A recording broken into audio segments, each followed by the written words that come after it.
Hello everyone, a very good morning.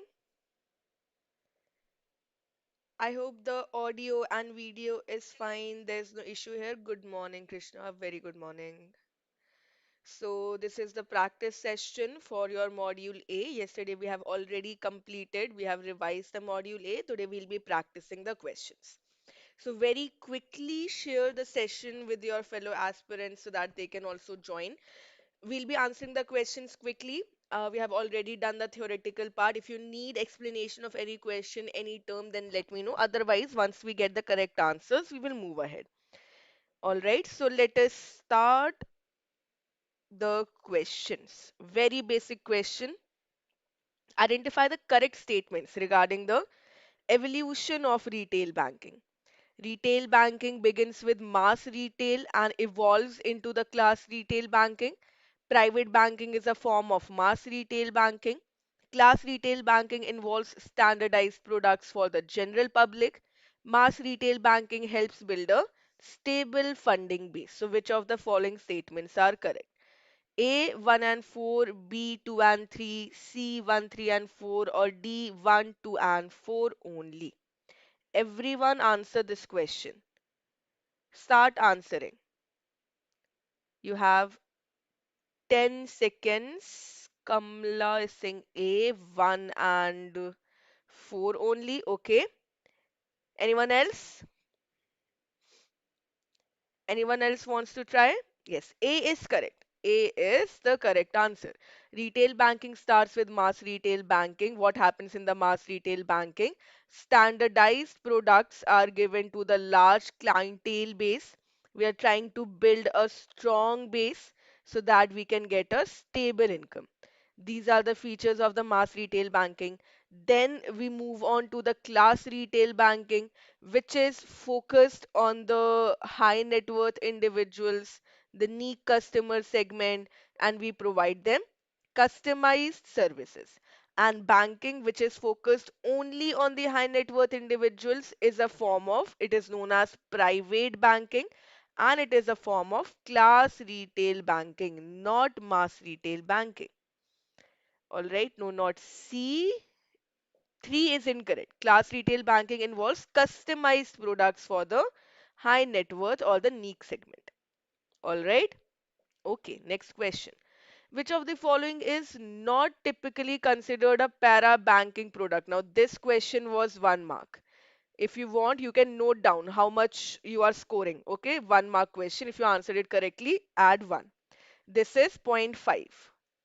All right. Which of the following is not typically considered a para banking product offered under retail banking? Insurance product, capital market products, credit cards, treasury bills for institutional investors. A, B, C, or D? Quickly answer this question. This is point 0.5 mark. This is for point 0.5 mark. Which of the following is not considered? What are para banking products? Other products, third party products, other services apart from the deposit and asset? Yes, the correct answer is D. Treasury bills are typically offered to the institutional investors. They fall outside the scope of retail banking completely. Treasury bills are not offered by banks under retail banking. D, yes, not B, D. Capital market products are offered. Okay, so this is point 0.5 mark. Add point 0.5 mark to your total score. Now here's a numerical question, a very simple 2 mark numerical question. A bank has net income of rupees 40 crore, bank capital of rupees 200 crores, and bank assets of rupees 2000 crores. What is its return on equity? You need to calculate the ROE. Very simple, extremely direct question.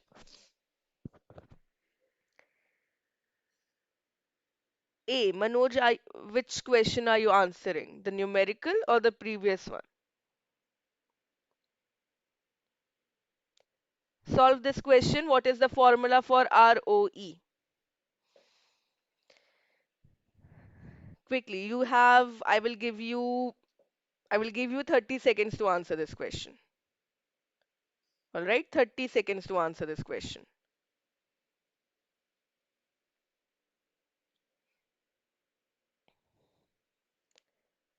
B, 20%. Great. How do you calculate the ROE? There are two formulae to calculate the ROE. One, you can divide the net income by the bank capital. Directly it is given 40 crore divided by 400. Or you can use the ROA and leverage formula. Calculate the ROA first. How do you calculate the ROA? Divide the bank net income by the bank assets. So 40 crore divided by 2000 crores. Right? Yes, you will have 2% here. And then how do you calculate the leverage ratio? Leverage ratio, divide the bank assets. Bank assets are 2000 crores by the bank capital, which is 200 crores, right? So you will have 10, 10%. ROE is ROA multiplied by leverage ratio. 10 into 2, 20% is the ROE. B, yes, correct, everyone. The correct answer is B, 20%. Add 2 marks to your total score. Great going. Everyone clear? Krishna, is the calculation clear? Or you can simply use the direct formula also. Net income divided by the bank capital. That will also give you the same answer. Yes? Okay, let's move on. A sudden loss of depositor confidence in a retail bank may lead to zero point 0.5 marks. Credit crunch, liquidity surplus, bank run, or interest rate hike. A sudden loss of depositor confidence in retail bank. What can be a result of a sudden loss of confidence? Credit crunch, liquidity surplus, bank run, or interest rate hike. What will be the correct answer? A, B, C, or D? Saurav, C. Yes, bank run. Bank run means all the customers at once will come to the bank. They will want to withdraw their money and leave. End the relationship. The correct answer will be C. Liquidity surplus. Liquidity surplus would happen if uh, the borrowers are not ready to take loan. That would create more liquidity, right? The bank is not able to create more assets, right? So the correct answer is C, zero point 0.5 marks, bank run. Now here's a case study question for you. A mid-sized bank launches a new retail product targeting salaried professionals. The product promises instant approval, flexible repayment, and bundled insurance. However, the fine print reveals high processing fees, mandatory cross-sell of third-party insurance, and steep penalties for delayed EMIs. Within 6 months, the bank faces backlash on social media, and the consumer rights NGO files a complaint with the financial regulator alleging unfair market conduct and opaque pricing. The bank's internal compliance team argues that all terms were disclosed in the loan agreement, while the marketing team insists that aggressive pricing was necessary to meet the quarterly targets. Meanwhile, the regulator has initiated a probe into the bank's retail practices. Which of the following statements best explain the regulatory and strategic risk involved that the regulator will have to consider? Multiple statement question. Multiple statements are correct. Fairness and transparency in pricing is critical to avoid consumer protection violation. Bundled products must be clearly positioned and not forced through cross-selling. Disclosure alone does not absolve banks from responsibility if pricing is exploitative. Short-term sales targets can justify aggressive pricing strategy in retail banking. Again, this is a 2-mark question. Completely conceptual based, but it will require deep thinking and understanding. These type of questions were there in your exam, right? Where some scenario is happening, some situation is happening, and the decision makers need to decide what needs to be done, or what was the issue with this particular action that was taken by the bank. Yes,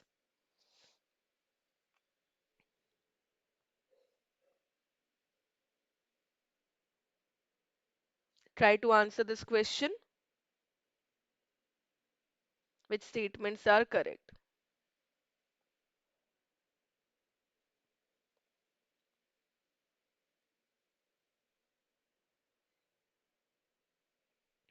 A, yes, correct. 1, 2, and 3. Krishna, add 2 marks to your total score.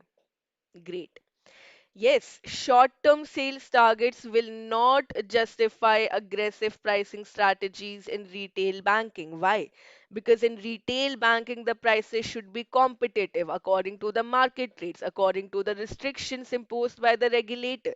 Other things are correct. The first, second, and third statements are correct, right? Fairness and transparency are critical. Bundle products should not be forced.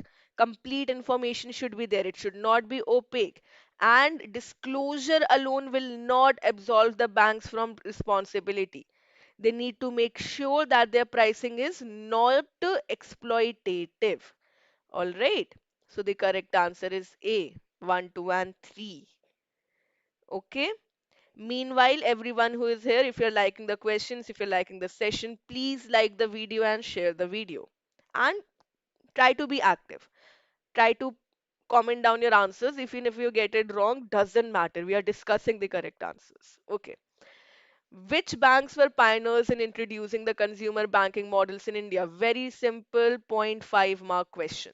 State Bank of India and Bank of Baroda, Citibank and ICICI Bank, Standard Chartered Bank and Grindlays Bank, Indian Overseas Bank and Andhra Bank. Pioneers in introducing the consumer banking models in India. First banks to introduce. Yes, very simple. C. Hmm. Standard Chartered Bank and Grindlays Bank. If the question asks you about Indian banks, then you will go with State Bank of India and Bank of Baroda. But right now, the pioneers were the foreign banks, entry of the foreign banks, Standard Chartered Bank and Grindlays Bank. Yes, everyone correct. Add point 0.5 marks to your score. What role did Citibank play in shaping the retail banking in India?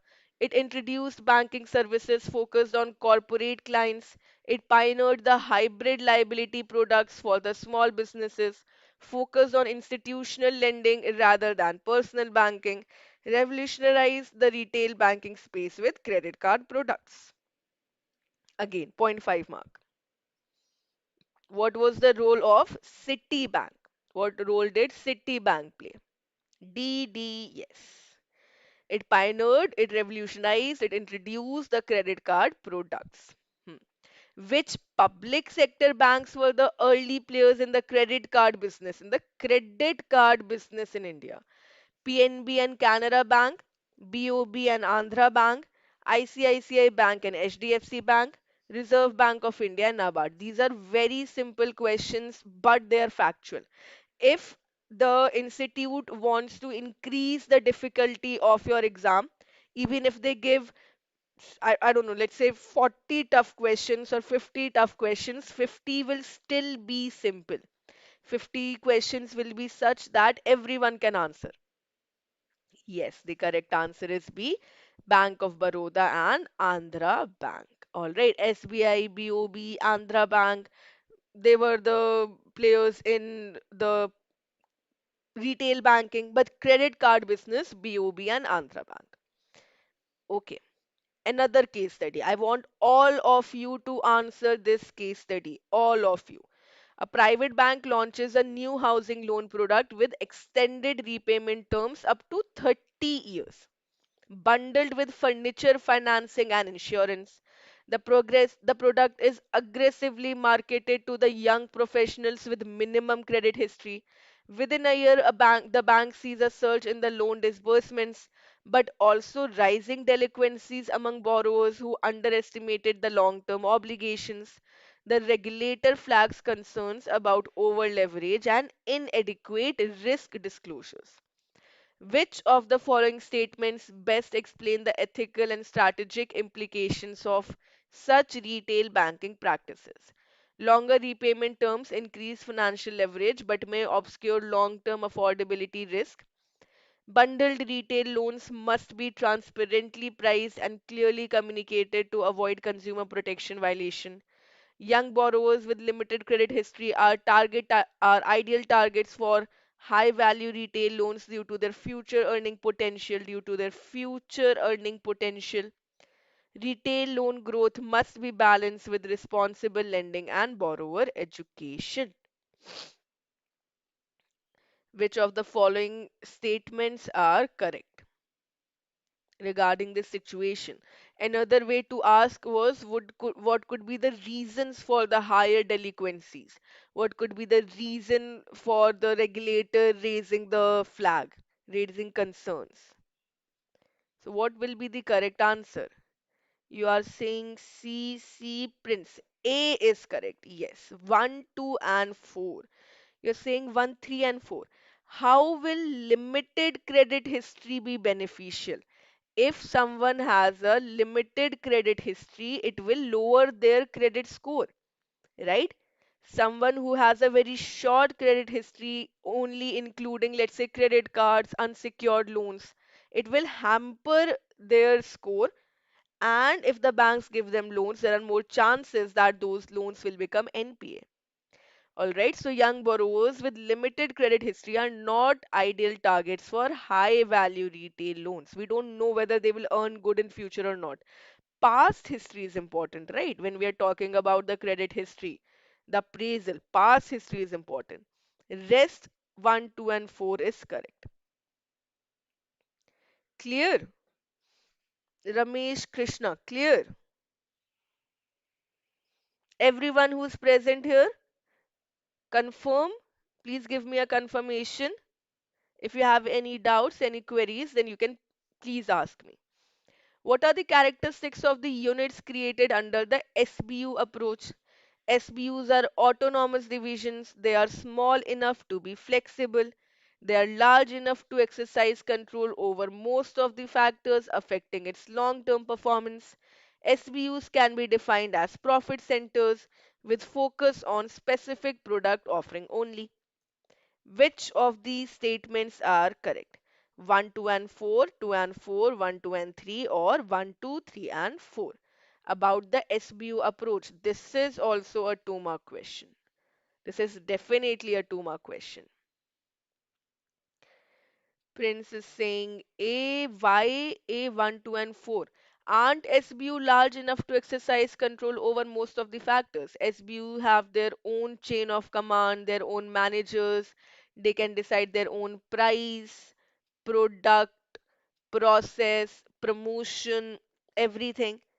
Each and every factor that would affect their long term performance. So the correct answer should be D. All of the above statements are correct about SBU.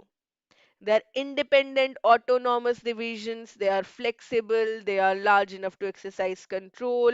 They are profit centers with focus on one product, specific product offering only. All right, these are the features of SBU. Another question, numerical. A company has a gross profit margin of 30% and sales of 1 crore 20 lakh. What is the cost of goods sold? What is the cost of goods sold? You need to calculate the COGS. 2 mark question. Easy 2 mark question. All you need to do is remember the formula for gross profit margin and gross profit as well. Yes. So what will be the correct answer? 36 lakhs, 72 lakhs, 84 lakhs, 1 crore, 8 lakhs. Take 15 or 20 seconds to answer this question and then we will discuss.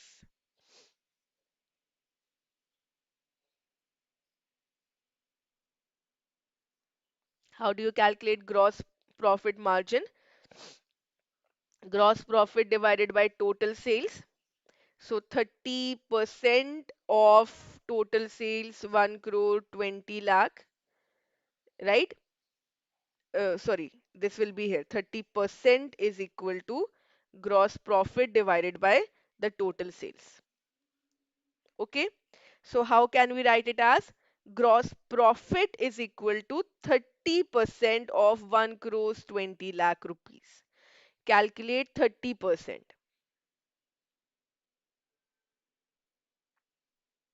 Yes, the correct answer is C, Kamla. Great. So 30% of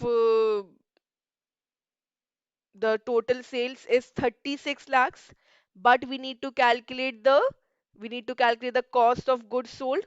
Okay, how do we calculate gross profit? Gross profit is equal to sales minus cost of goods sold.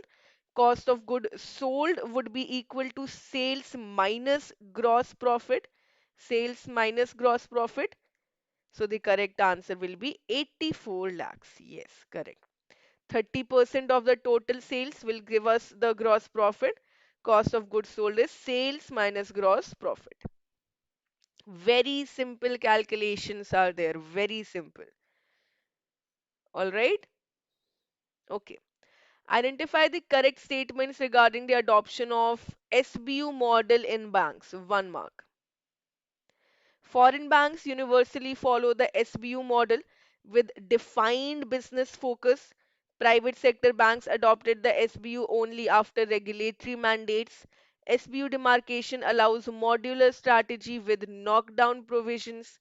Public sector banks have uniformly adopted the SBU model. Yes, how is the SBU model adopted by the banks? How is the SBU model adopted by the banks? That was quick. Yes, the correct answer is A, 1 and 3 only. 1 and 3 only. Foreign banks, they follow the SBU model, and the SBU demarcation allows modular strategy. If any particular unit is not working according to the desired profit, it will be knocked down, it will be shut down. Private sector banks, since the very inception, have adopted the SBU approach, not after regulatory mandates. And public sector banks, they don't go with the SBU approach, they mostly go with the departmental approach. Yes, the correct answer is A, 1 and 3 only. Okay. A bank's ROE is 18% and its leverage ratio is 6. What is the return on assets? Again, 2 mark. 2 mark question. A bank's ROE return on equity is 18% and its leverage ratio is 6. What is its return on asset? 2.5%, 3%, 3.5%, or 4%? Even before I'm finishing the question, you're giving me the correct answer. Great. Yes, the correct answer is B. ROE is equal to ROA multiplied by leverage ratio. Take ROA here. So ROE divided by leverage ratio will be the ROA. Yes, so the correct answer will be B. Correct. 3%. Very good. 2 marks. Consider the following statements about the departmental approach in banking. It divides the organizations based on strategic business lines. It is commonly adopted by the public sector banks in India. Retail banking is treated as a focused business model. It involves functional segregation into departments like finance and marketing. 1 mark question. 1 mark question. Yes. Which of the following statements about the departmental approach are correct? About the departmental approach.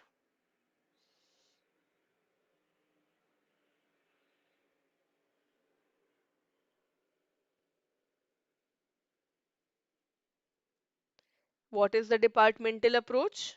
You are answering, I'm getting A, D, A. The correct answer is C. How is C? No, wait. C is not the correct answer. It does not divide the organization based on strategic business line. No, incorrect. It is commonly adopted by the public sector banks in India. Correct. It does not have retail banking as a focus business model. It involves functional segregation. Okay. C is the incorrect statement. C 1 and 3 are incorrect. The correct answer will be A 2 and 4. It is A 2 and 4. Okay, 1 and 3 are incorrect, 2 and 4 are correct. No, not B. Dividing organization strategic business line is the SBU approach. It is commonly adopted by the public sector banks. Retail banking is not treated as a focused business line. It is one of the general models adopted for banking, one of the general business model adopted for banking, and it divides the departments like finance, marketing, accounting, management, like this. Okay, so A is the correct answer. In the context, in the context of retail banking models, departmental approaches best characterized by point 0.5 mark. Modular profit centers with independent strategic control, functional segregation without standalone business focus, unified socio-economic integration across the business line, autonomous divisions aligned with management by objectives. Quickly answer this question, very easy. Very easy question. What is the correct answer? Which of the following statement best describes the departmental approach? Yes, it is functional segregation without standalone business focus. Modular profit centers are a feature of SBU. Unified socio-economic integration is a feature of the integrated model. Autonomous divisions, management by objectives, again is a feature of the SBU. So the correct answer is B. No, not A. Not A. All right. The correct answer is B. Case study. Simple 2 mark questions. Definitely. A nationalized bank is reviewing its retail banking strategy after a decade of aggressive expansion. The bank had capitalized on India's demographic dividend, rising middle class purchasing power, and declining interest rates to push the retail credit. However, recent internal reports show a slowdown in the treasury income, rising operational costs, and uneven credit quality across geographies. The board is now debating whether retail banking remains a sustainable growth engine or whether the bank should recalibrate towards wholesale lending and fee based income. Which of the following statements best reflect the strategic trade offs and sustainability concern? Retail banking offers volume driven growth and income diversification, especially when treasury income declines. Declining interest rates and cost of incremental deposits have historically supported retail credit expansion. Retail credit carries higher provisioning burden than corporate lending, making it less attractive in downturns. Demographic and technological factors continue to support long term retail banking growth, but operational efficiency is critical. Which statements are correct? 2 and 3, 1, 3 and 4, all 4, or 1, 2 and 4? Yes, what will be the correct answer?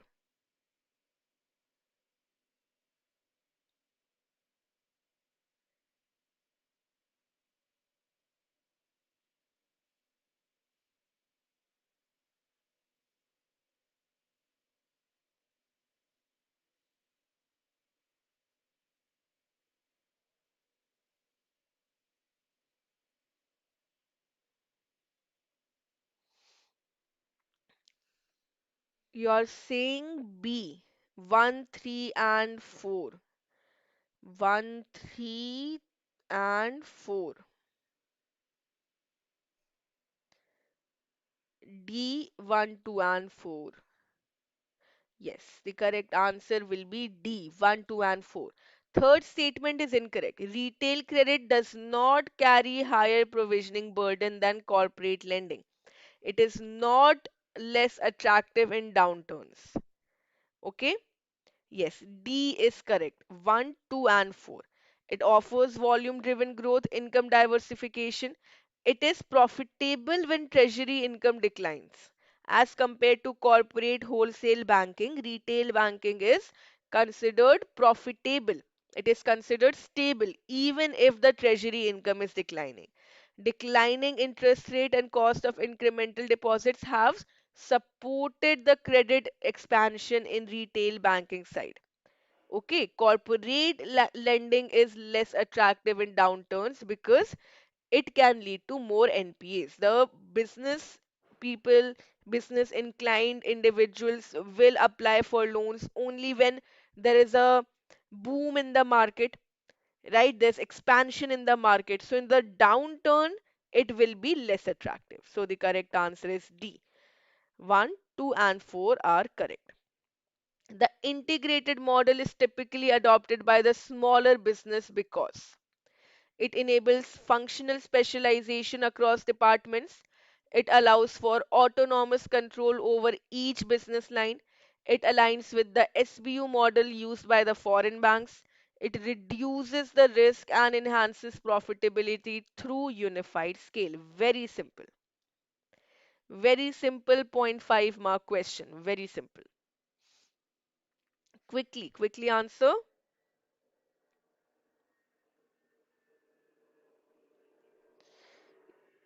D, B, D. No, the correct answer is D. It reduces risk and enhances profitability. Autonomous control over each business line is the SBU approach, right, Krishna? Autonomous control over each business line is the SBU. Functional specialization is the departmental approach, right? And it reduces the risk, enhances profitability through unified scale.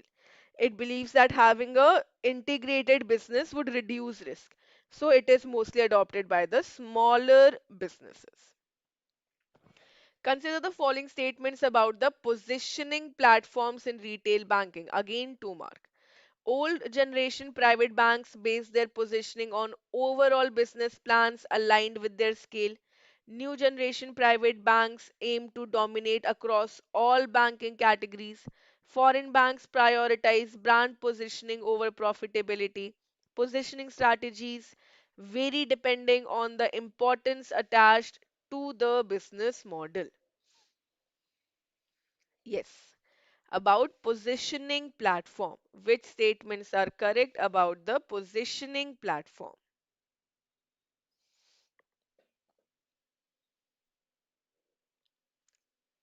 About the positioning platform.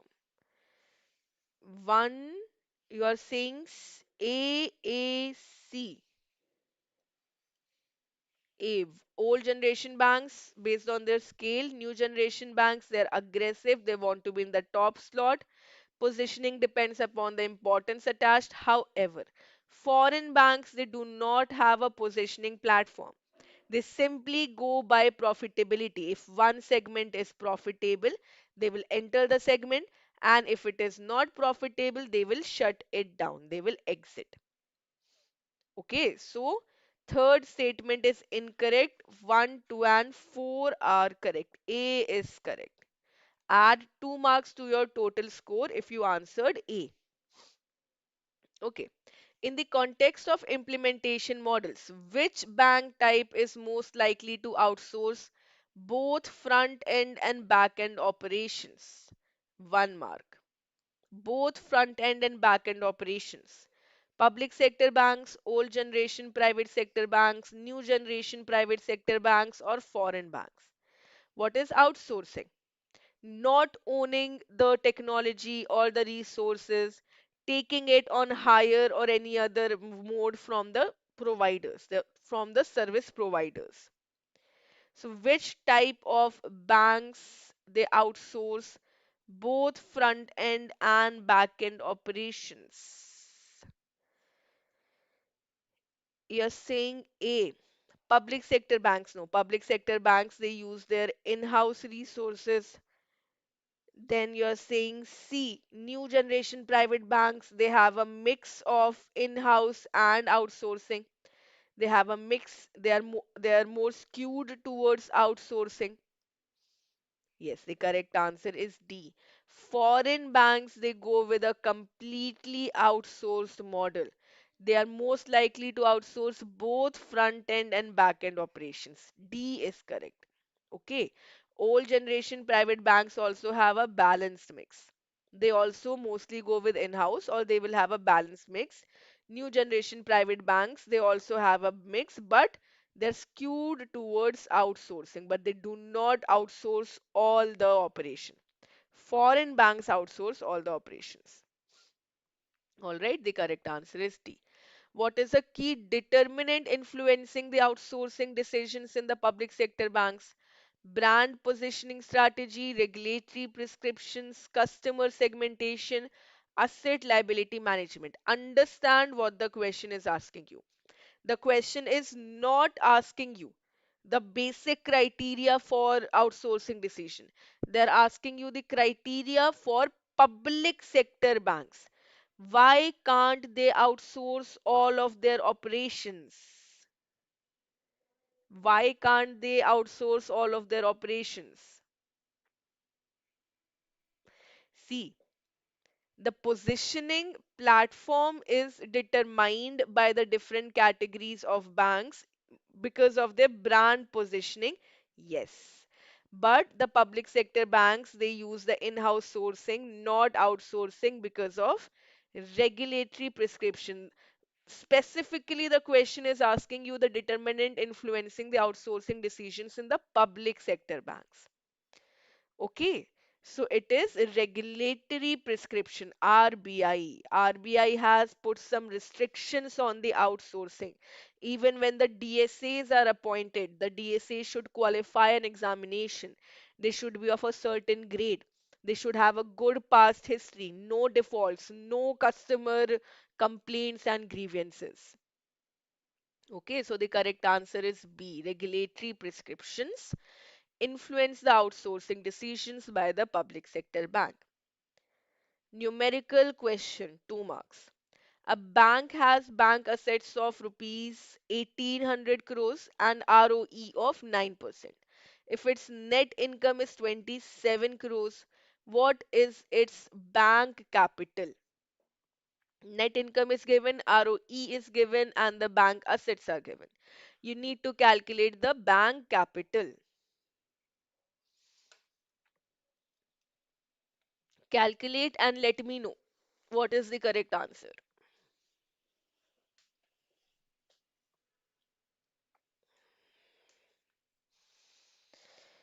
D, 600 crores. You need to redo your calculations, I think. A, 300 crores. Okay. Others? Others also? What is the formula to calculate ROE? Net income divided by the bank capital, right? Net income divided by the bank capital. Net income is 27 crores, okay? Divided by the bank capital, which is not given, would be 9%. Okay? So 27 crores divided by 9%, you can do it to calculate the bank capital. 27 divided by 0.09 will give you the bank capital. Yes? 27 divided by 0.09. What is it? Where's the calculator? Yes. 27 divided by 0.09. 300. 300 crore will be the correct answer. 300 crore will be the bank capital. Why are you getting 500? Someone is also saying 600 crores. Why? ROE is net income divided by the bank capital and it is given 9%, right? So 27 crores divided by the bank capital is 9%. 27 crores divided by 9% will give us 300 crores. Clear? Divide 9% into absolute terms, 0.09. Yes, the correct answer is A. 300 crores rupees. Sorry, rupees 300 crores. Clear? Yes, the correct answer is A. Okay. Which of the following best describes the horizontally organized model in retail banking? 1 mark. Centralized customer database used across all products. Unified customer interface across asset and liability products. Modular product-wise structure with separate process models. Common customer information available for most products. So out of these four statements, three are about the vertically organized model and only one defines the horizontal model. Yes, the correct answer is C. It is a modular product-wise structure with separate process model. Centralized customer database across asset and liability products with common customer information. These are the features of the vertically organized model. When we have end-to-end processing, modular product-wise structure for each of the product, then it is the horizontal model. All right, then it is the horizontal model. The correct answer is C. Okay. Identify the correct statements regarding the bank-wise adoption of the process model. Again, 1 mark. Most PSBs follow the horizontally organized model. Foreign banks generally adopt a predominantly vertically organized model. Old private sector banks uniformly follow the vertically organized model. New private sector banks prefer vertically organized models with centralized customer database. Those who haven't yet liked the video, please like the video. If possible, share the video. All right, like and share everyone, and then answer this question. The adoption of the model. Which type of banks adopt which type of model? Horizontal, vertical, predominantly vertical.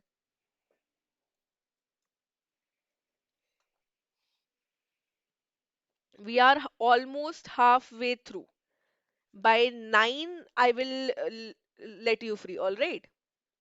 Just you need to be a bit quick. C, D, C. Okay, let us see. Public sector for banks follow the horizontally organized model. Yes, most public sector banks. Some they also follow the predominantly horizontal. So it is written most. Correct. Foreign banks generally adopt a predominantly vertically organized model. This is also true. Old private sector banks uniformly follow the vertically organized model? No, they follow the horizontal model. Old private sector banks follow the horizontal model.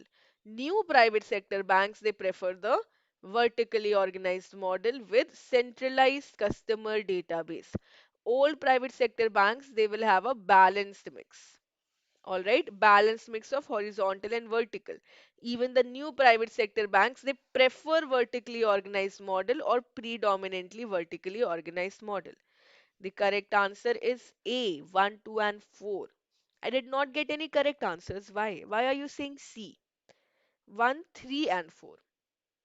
No, I have provided you the table. Did you download the PDF? Right? In the table, it is clearly written that old private sector banks, they have a balanced mix of vertical and horizontal. Foreign banks, they go with the predominantly vertically organized model. Clear? Do you have any doubts here? Or is it clear? Is it clear? Yes, you will get the PDF of the session. I will upload it after the class. Definitely. You'll get the PDF. All the PDFs you are going to get on the platform free. This PDF will be free. Just go to the Oliveboard platform under the courses, you'll get the PDFs. You can download the PDF, keep it for your reference. Okay, all right. A bank has ROA of 1.5%, bank capital of 500 crore rupees. If ROE is 12%, what are its bank asset? Two mark question. What are its bank assets? ROA and bank capital and ROE is given. You need to calculate the bank asset.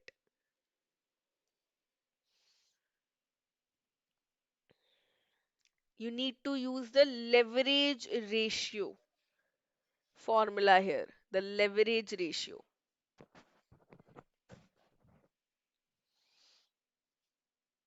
I'm giving you 15, 20 seconds. I'm giving you 20 seconds and then we will discuss.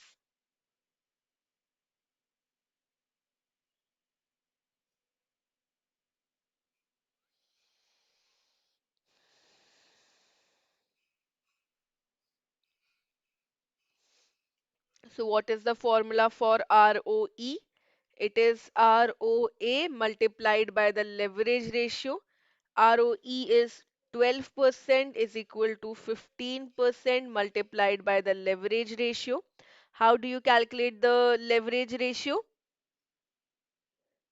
Or you can take it on the other side. So leverage ratio will be is equal to 12 divided by not 15, 1.5. 12 divided by 1.5 will be the leverage ratio. So this is 8, right? This is 8. Then how do you calculate the leverage ratio? Bank asset divided by the bank capital is equal to 8. Bank asset divided by bank capital 500 is equal to 8. So the bank asset is equal to 500 crores multiplied by 8. So this will be 4,000 crores. Yes, the correct answer is B.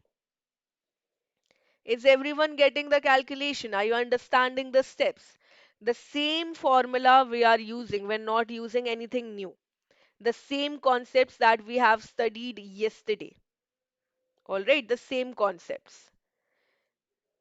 We are just taking one concept to the other side, other concept to this side, like this we are doing it. All right, so it is B, 4,000 crores. What strategic implication arises from a predominantly vertically organized model in a public sector bank in Western India? In a public sector bank in Western India, it is adopting the predominantly vertically organized model. What is the strategic implication? Limited scope for product bundling, enhanced cross-selling and upselling potential, fragmented customer data across the departments, conservative retail banking positioning. Very simple question. Implication of the predominantly vertically organized model. What is the implication?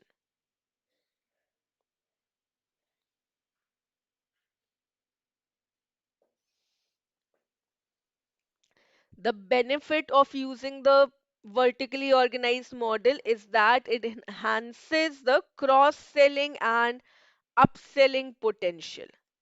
All right, so if a bank is using the predominantly vertically organized model, it will enhance their potential of cross-selling and upselling.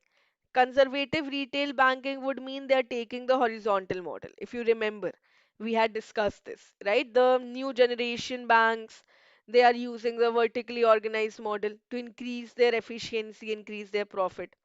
Okay, so the correct answer is B. Case study. A private bank launches a new housing loan product with extended repayment period. This we have done. Yes, this we have already done. Okay. Which bank type typically adopts a hybrid of segmented and classification based model to capture the retail potential? Which type of bank adopts a hybrid of segmented and classification based model? Regional rural banks, old generation private sector banks, new generation private sector banks, or cooperative banks? So, this classification of models also we had seen. This classification also we had seen. The segmented segmentation based approach, classification based approach, and the geography approach. So a hybrid of segmentation and classification. No, it is the new generation private sector banks. This question is not that probable. It is very simple, just a fact. All right. Hybrid of segmented and classification based model to capture the retail potential is adopted by the new generation private banks. What is a key reason retail bank is considered a good avenue for fund deployment? High value corporate lending with long tenors, low operational costs due to centralized processing, exclusive focus on third party product distribution, broad customer base with diversified credit risk. What is the advantage of retail banking? Why is it considered advantageous for fund deployment? Yes, what should be the correct answer? What should be the correct answer?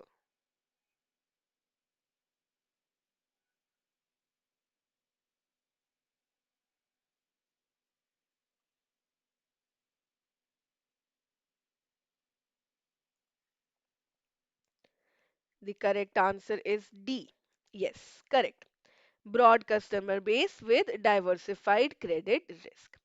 Consider the following statements about the term deposit innovations taken by the banks. Monthly, quarterly, cumulative interest options are standard across the banks. Unitized fixed deposits allow partial withdrawal without loss of interest. Fixed deposits with overdraft facilities function as the cash credit accounts. Group life and health cover are routinely bundled with the term deposits. Which of the above statements are correct? About the term deposit innovations that are implemented by the banks. Term deposit innovations.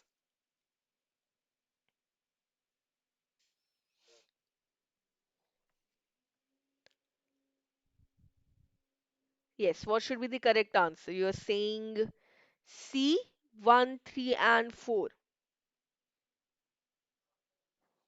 Okay. Others also please answer. A, 1, 2, and 3. All right. Prabhakar, Kamla, everyone. So the correct answer is A, 1, 2, and 3. Group life and health cover are not routinely bundled. They are provided to the customer only on demand. If the customer wants to avail this product, then the bundled product will be provided. Otherwise, not. It is not compulsory. It is not mandatory for the customer to avail a group life and health cover along with the term deposit. It is not routinely bundled. All right. However, all the banks are offering overdraft facility, partial withdrawal without loss of interest, and the interest options are also being offered. So the correct answer is A, not C. Okay, not C. Third statement is not correct, and second statement is correct. Sorry, fourth statement is not correct, and second statement is correct. All right. A bank reports a net interest income of rupees 60 crores and average total assets of rupees 120 1200 crores. If its net interest margin is 5%, what is the interest paid on liabilities, assuming that the interest received on assets is 120 crore rupees? A bit lengthy. This question is a bit lengthy, but it is not tough. You need to remember the formula for the net interest margin and the net interest income. All right? So I'm giving you 30 seconds to solve. 30 seconds. This is a 2 mark question. 30 seconds to solve this question.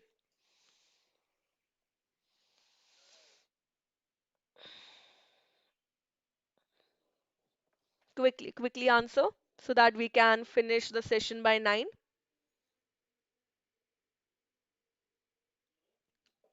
So how do we calculate the net interest margin? It is the net interest income divided by the average total assets, ATA, right? So this will be 60 crores divided by 1200 crores, 60 crore. Okay? No, we need to calculate the percentage, right? 5%, sorry, not 60 crores. It is 5%. Hmm. It is 5%. We have the net interest margin. Now, how do you calculate the net interest income? Net interest income, the interest which is received by the banks, earned by the banks, minus the interest which is paid on the various liabilities, borrowings, and deposit, right? Interest paid. So we have net interest income is given to us already 60 crores. 60 crores is equal to earned income is 120 crore minus paid income. You need to calculate the interest paid, right? So the interest paid will be 120 crores minus 60 crores. The correct answer should be A, 60 crores, right? Yes, A. Is everyone following through? Some of you are also answering 40 crores. Why? You had to calculate the interest paid on, what is the interest paid on liabilities? So it is what? It is 60 crores. All right? 60 crores. Everyone.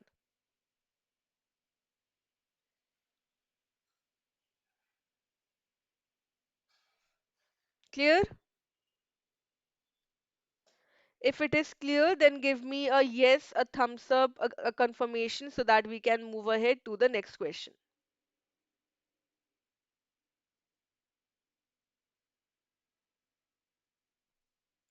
Is it clear or not?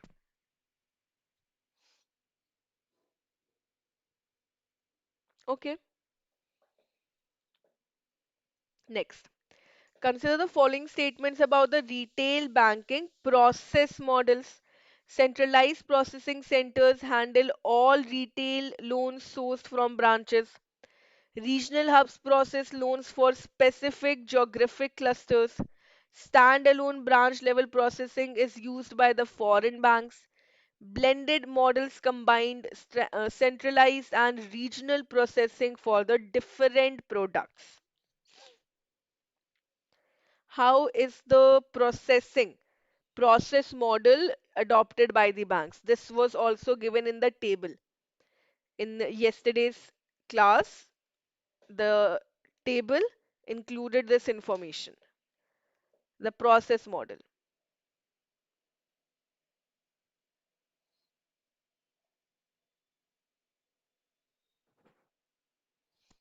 Yes. Quickly answer this question, everyone. What happens in the centralized processing model? In the CRPC model, there is a centralized processing center which handles all the retail loans sourced from all the branches. True. Regional hubs are for specific geographic clusters. This is also true. Standalone branch model, however, is not used by foreign banks. Foreign banks, they typically go with the CRPCs because they do not have enough resources at each and every branch. So the third statement will be incorrect. Blended models combine centralized and regional processing for different products. For some products, the regional model will be used. For other products, the centralized will be used. So the correct answer should be B, 1, 2, and 4. Foreign banks, they go with the centralized retail processing, not with the standalone model.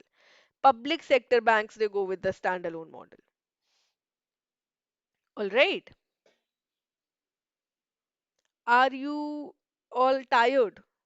I'm not getting answers. Why? Try to answer the questions. Which pricing strategy is least adopted by the PSBs compared to the private and foreign banks? Standalone pricing, concessional pricing based on volume, price bundling across the products, rebates on the repayment completion. One mark. Which model is least preferred by the public sector banks as compared to the private sector and foreign banks? Standalone pricing obviously is taken by the public sector banks. When someone is availing the products on volume, the banks also provide concessional pricing. They also give rebates on repayment completion under various government policies, interest subvention. For example, the SSGs, they get rebate if they make a prompt payment. Even the women entrepreneurs, they get rebate. However, price bundling across product is a model used by the private and foreign banks, but usually not by the public sector banks. So not D. The correct answer will be C. It is adopted, but it is least adopted. Least adopted. Other three methods are more popular with the public sector banks. Okay. Regarding the horizontal and vertical database organization, horizontal organization implies product-wise standalone data. Vertical organization implies customer-wise integrated data. Vertical models support better cross-product marketing. Horizontal models are preferred for centralized processing. Which statements are correct? 1, 2, and 3, 2, 3, and 4, 1, 3, and 4, or all of the above? Yes. What should be the correct answer? D. Are you sure? Look at the fourth statement. Horizontal model is preferred for centralized processing. What happens in centralized processing? Their data should be shared. In centralized processing, data should be shared across the product, across the vertical, across the processes. Yes, the correct answer will be A. The correct answer is A, 1, 2, and 3.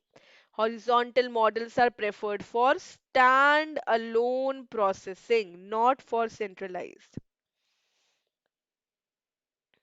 You want me to start the morning class a little early? Okay, I will do that. I will inform you about the time. Okay? Yes, the correct answer is A. Which of the following statements correctly distinguishes the liability side of retail versus corporate banking? Retail deposits are high cost due to frequent withdrawals. Corporate deposits are low cost due to bulk inflows. Corporate deposits are exempt from interest rate negotiations. Retail deposits follow card rates and are low cost. Which of the following statements are correct? Which of the following statements are correct? About the difference between the liability side of retail versus corporate banking. The liability side. D. Correct. Great. Yes. Retail deposits follow the card rates and are low cost. Corporate deposits, the volume of deposits is more, the quantum of deposits is more, so the cost incurred to maintain those deposits will also be more as compared to retail banking. All right. So the correct answer will be D. Retail deposits follow card rates and are low cost. Okay. Regarding the risk and returns in retail versus corporate banking, NPAs in retail banking are more damaging due to volume. Retail banking offers higher returns due to wider spreads. Corporate banking has lower returns due to rate negotiations. NPAs in corporate banking are more impactful due to the ticket size. Which statements are correct about the risk and returns? 1, 2, and 4, 2, 3, and 4, 1, 3, and 4, or all of the above? Yes, which statements are correct? Which statements are correct about the risks and returns? B, 2, 3, and 4. No, not D. The correct answer is B, 2, 3, and 4. NPAs are not more damaging. The ticket size of retail loans are low. NPAs are more damaging in the corporate side. Right? Yes, the correct answer is B. The retail banking offers higher returns due to wider spread. Okay, the customers are not able to bargain. There is no bargaining power given to the customers. Corporate banking has lower returns because the customers can negotiate for a lower rate of return. NPAs in corporate banking are more impactful due to the higher ticket size. So the correct answer is B. When was the Banking Regulation Act 1949 initially enacted under what name? The Banking Act 1934, Banking Companies Act 1949, Reserve Bank Governance Act of 1945, the Public Banking Supervision Act of 1951. Very simple. Yes, it was the Banking Companies Act of 1949. Then in 1966, the name was changed to Banking Regulation Act 1949. Why? Because now the cooperative banks were also under the purview. Okay, so the correct answer is B. The three presidential banks of India were located in. The three presidential banks that were merged to form the Imperial Bank that was later on nationalized into SBI. They were located in Delhi, Mumbai, Hyderabad, Kolkata, Mumbai, Chennai, Ahmedabad, Kolkata, Bangalore, Mumbai, Pune, Chennai. Yes. Calcutta, Bombay, Madras, or Calcutta, Bombay, Chennai. The three presidential banks were located, they were merged to form the Imperial Bank, later on nationalized to form the SBI. Okay. A firm reports operating profit of 25 lakh rupees and operating expenses of 15 lakh rupees. What was the gross profit? Very simple question, but it will give you 2 marks. Easy 2 marks. Operating profit is given, operating expenses are given. How do you calculate the gross profit? How do you calculate the gross profit?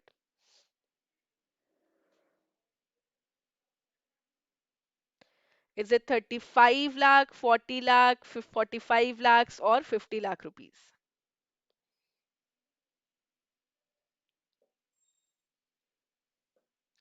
So, we know the formula for operating profit. It is gross profit minus the operating expenses, right?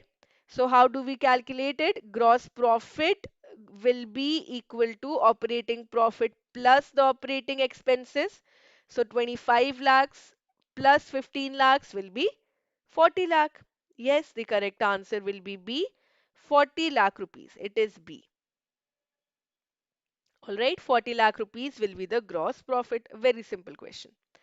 Which type of profit reflects earnings before taxes and other non-operating expenses? Before taxes and non-operating expenses. Net profits, gross profit, operating profit, or EBITDA. Which of the following is correct? Which type of profit reflects earnings before taxes and other non-operating expenses?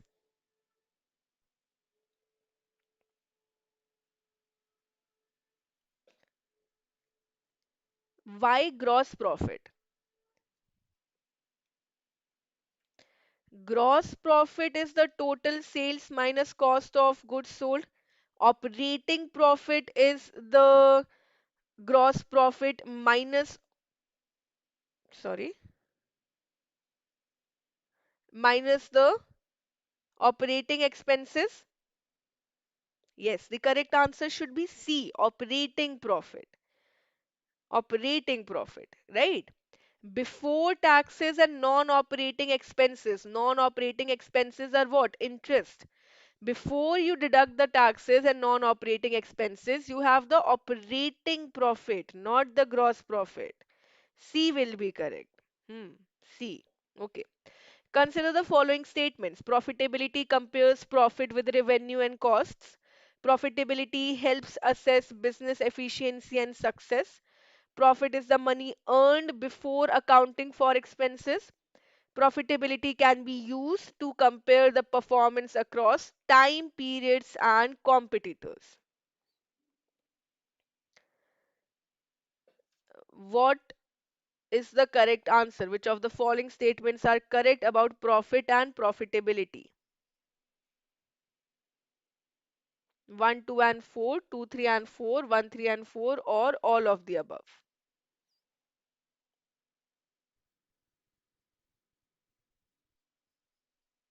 Yes, what should be the correct answer? A, A, 1, 2, and 4, yes, correct. Profit is the money earned after accounting for expenses. Total revenue minus total expenditure is the profit, right? So A is correct. No, not all of the above. Third statement is incorrect. All right, third statement is incorrect. 1, 2, and 4. Profitability is a relative measure. We compare the profits with revenue and cost. It helps us assess the efficiency and success, and it can be used to compare the performance. Okay. This financial metric evaluates a company's efficiency in generating profit relative to its expenses. Rather than just measuring the total revenue minus costs, it provides a broader assessment of a company's financial health. Which concept does this describe? Profitability, revenue growth, net profit, or cash flow management? Very simple question. Very simple. This metric evaluates a company's efficiency in generating profit. Which metric are we talking about? We are talking about the profitability. All right. Yes, the correct answer is A. Numerical. A bank earns rupees 150 crores in interest on assets and pays rupees 90 crores on liabilities. What is the interest rate spread? Is if the average interest rate on assets is 7.5%. You need to calculate the interest rate spread. Interest rate spread. Yes, solve this question. How do you calculate the interest spread? The formula, it is average interest earned on asset minus the average interest paid on liabilities. This is the interest rate spread, right? Can you use this formula and calculate? Then how do you calculate the net interest income? Earnings and liabilities are given. So the net interest income is equal to 150 crores minus 90 crores. So that will be 60 crores. All right. If we assume, because we are already given the average interest on assets 7.5%, let us assume the average interest on liabilities as X. So 7.5% minus X will be what? It will be the spread. Okay? Yes?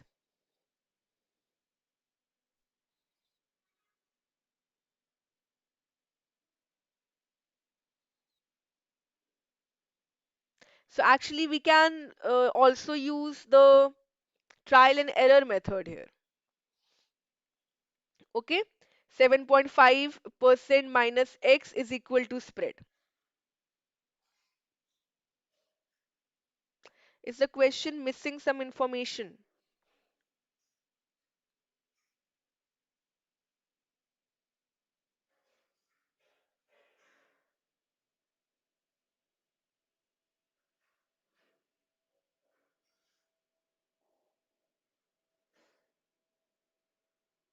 Actually, the question is incomplete.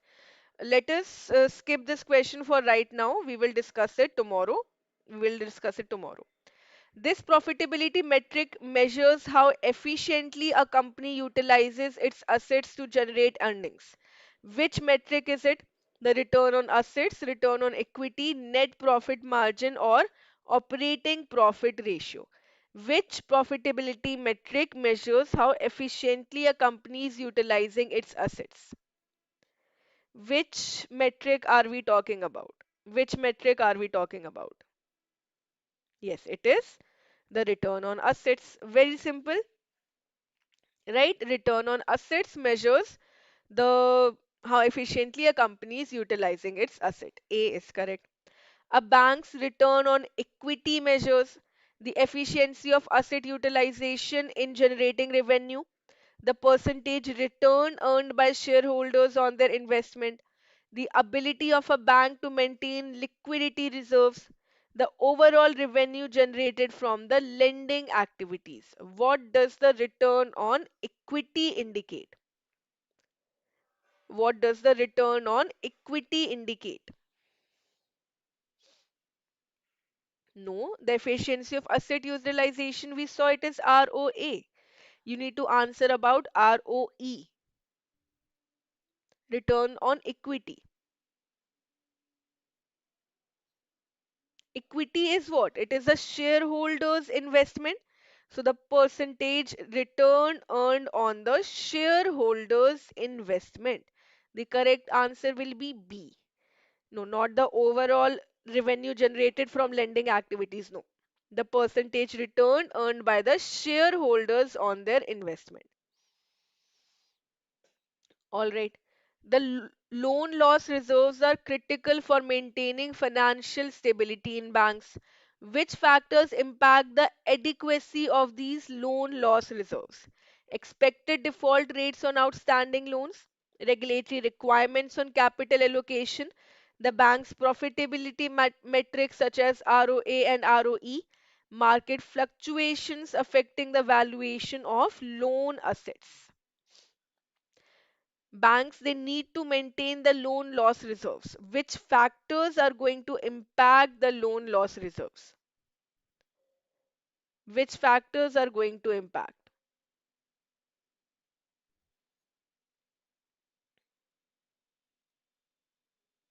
1 and 2, 2 and 4, 1, 2 and 4, or 3 and 4? Expected default rates on outstanding loans is true. Regulatory requirements on capital allocation that are imposed by RBI are also true. But the bank profitability metrics are not going to impact the loan loss reserves, right? So that will not be correct.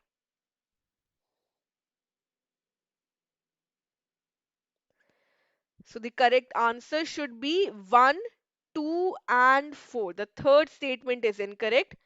C, option C, 1, 2, and 4 are correct. Clear, everyone? 1, 2, and 4 is correct. 1, 2, and 4.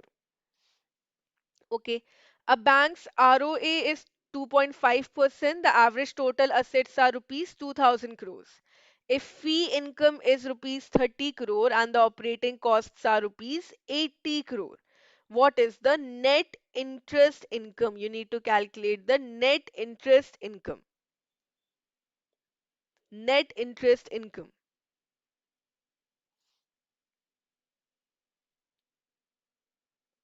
Which formula can be used here? ROA is given, so obviously you will be using ROA, right?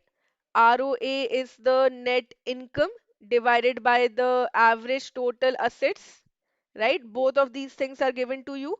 So 2.5% is equal to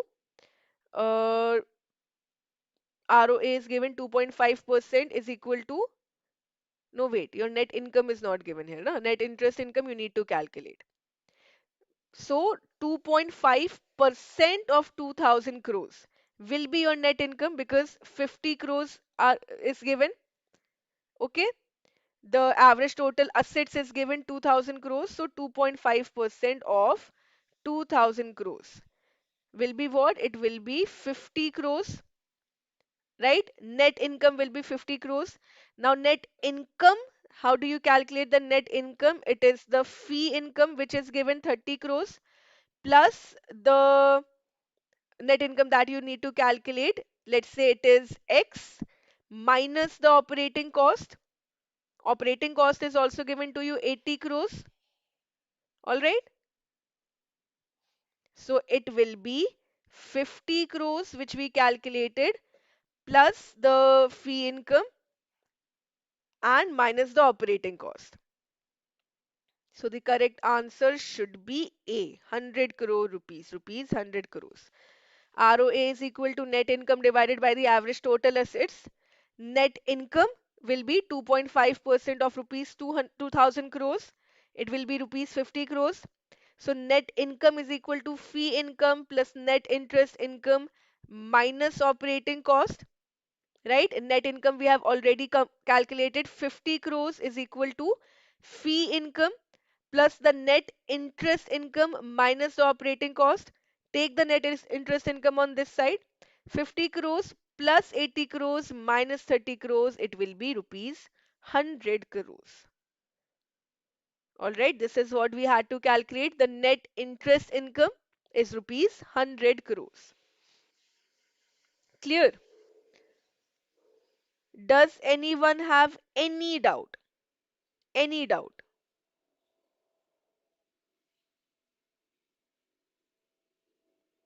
Any doubts here or is it clear?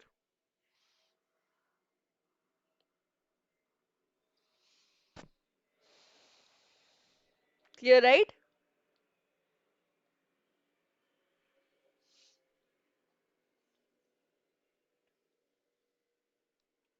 Okay. The capital adequacy ratio ensures banks maintain enough capital reserves relative to their risk-weighted assets. Which regulatory ratio in India is directly related to the CAR compliance? Is it the statutory liquidity ratio, cash reserve ratio, loan to deposit ratio? Option D, Tier 1 and Tier 2 capital ratios. Which ratio is directly related to the CAR compliance? On which ratio the CAR compliance is based? Basically, this is what the question is asking us. So it is not based on SLR, CRR or the loan to deposit ratio. It is based on the Tier 1 and Tier 2 capital ratios, right? Tier 1 and Tier 2 capital ratios, the buffer that has to be maintained. All right? The buffer that has to be maintained, right? To absorb the losses, Tier 1, highest quality. Core capital absorb losses without the bank ceasing operations. Tier 2 is the supplementary capital, the reserves, subordinated debt, and it absorbs the winding up or the liquidation scenario. Okay? So the correct answer will be D. Hmm.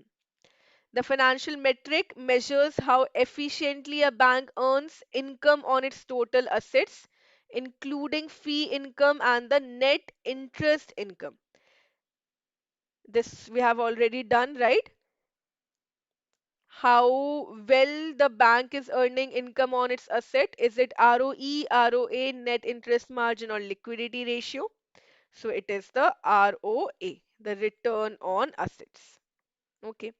When bank seeks to expand profitability without increasing their own capital, they rely on external funding sources only. External funding sources means debt. Which financial strategy does this describe? Very important question. I want all of you to answer this. The bank wants to increase and expand their profitability, but they do not want to increase their own capital. Then they rely on the funding sources. This financial strategy is known as liquidity management, cost to income ratio optimization, financial leverage, or asset securitization. Yes. Which metric, financial metric, are we talking about? We have just 4 5 questions more and then we will end the session. Quickly answer this question.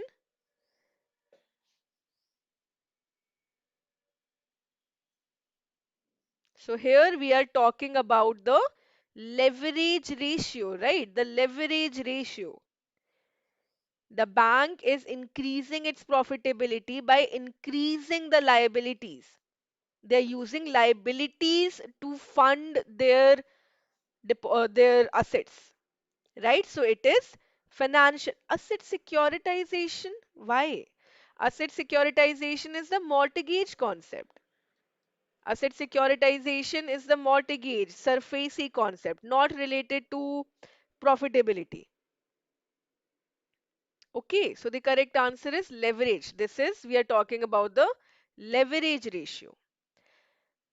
A bank has net interest income of rupees 80 crores, fee income of rupees 20 crores, operating costs of rupees 60 crores.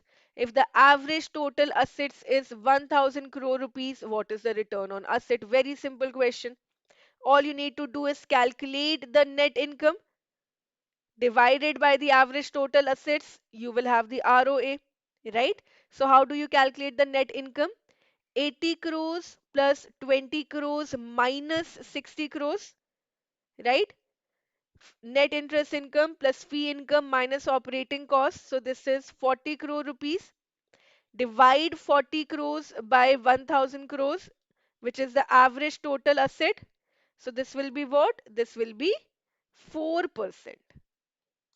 Okay? ROA will be 4%. I'm answering it quickly because we do not have much time left. I know you all would have to leave for office. So, clear? See, if you have any doubt, any query, if you don't understand the explanation, the calculation, then please let me know. Okay? So, this is the formula for net income and ROA. The average total asset is already given.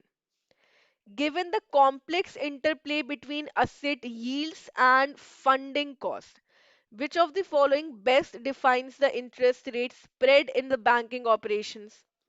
The variance between weighted average interest rate earned on income generating asset and the weighted average cost of funding those assets. The total net interest income expressed as a percentage of the total liabilities reflecting the cost efficiency.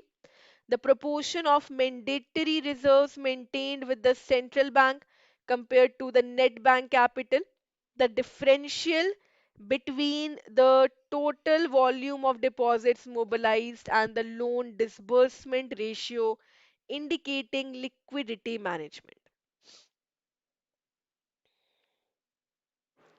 Everyone answer this question. The interplay between asset yields and funding cost. Asset yields and funding cost.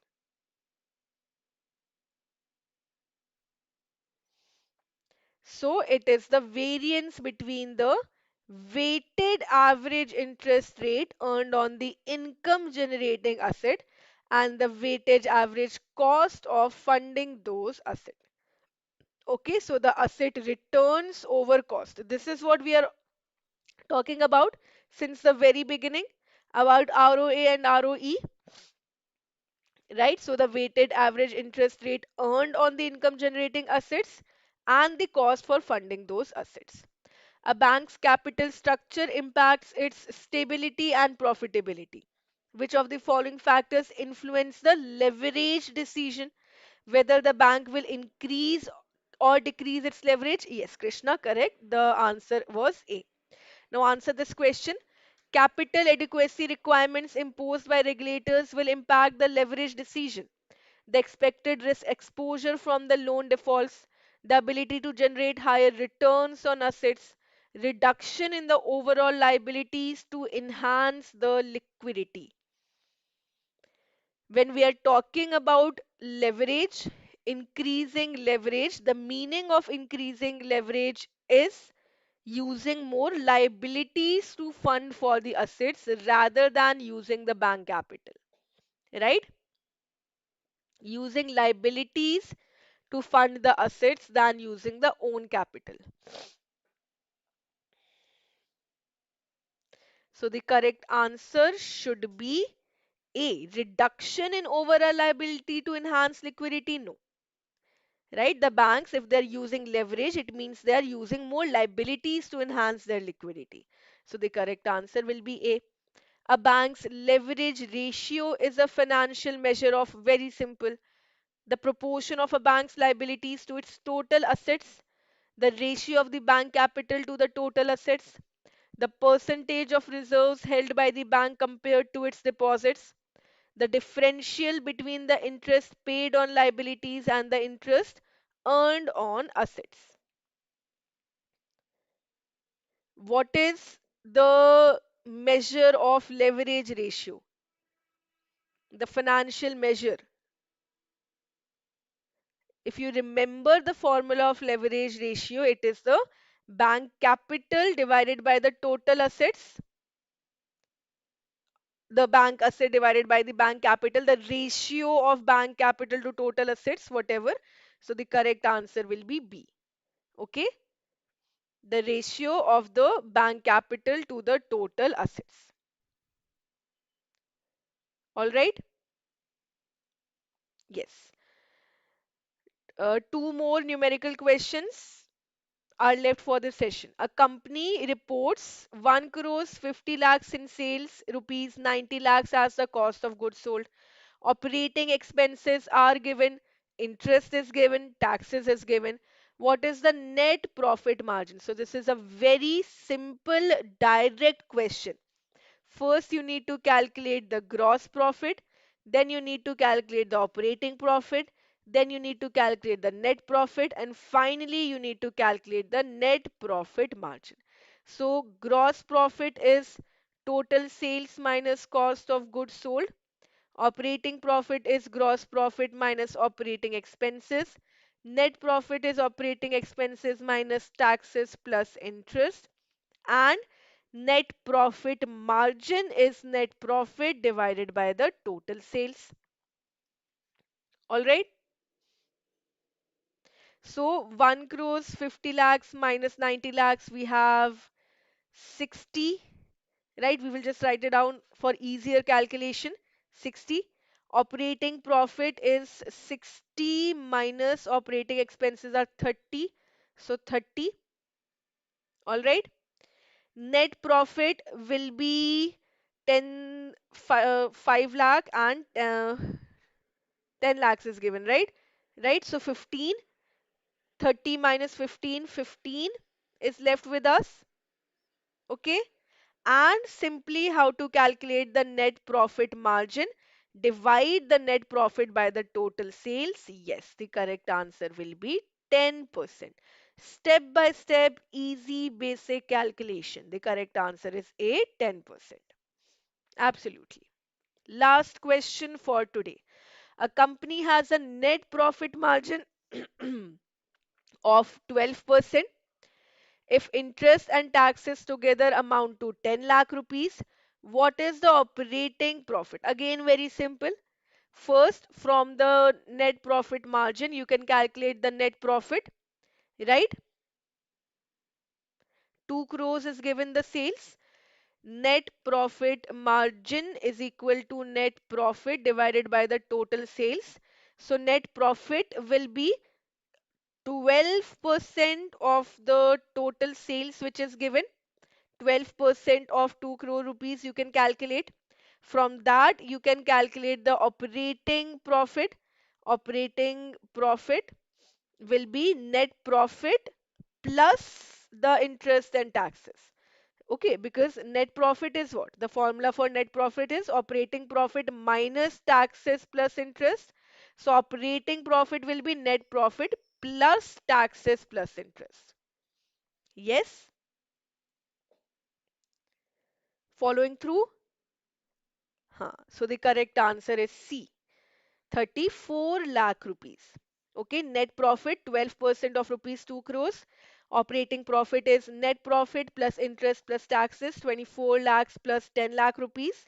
So the correct answer is 34 lakh rupees. And done. We are done with today's session. Before you leave, please give me your feedback. Did you like the questions? Do you think the questions were of a good quality?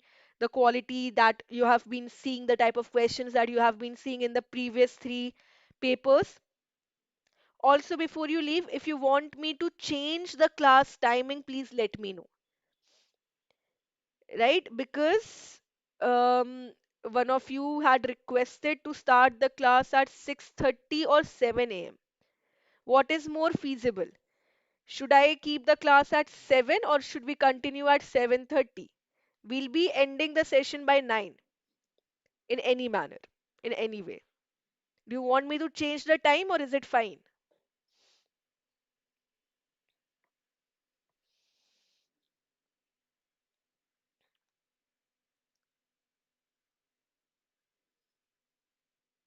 You can let me know and then accordingly I can make the changes.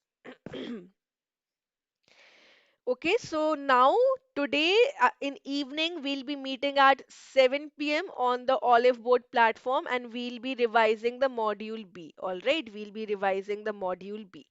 And then tomorrow morning we'll be practicing questions from module B. Same pattern we are going to follow for the next few days. All right. So in the comment section, if you want me to change the timing, please let me know. Otherwise, we are going to continue at 7:30.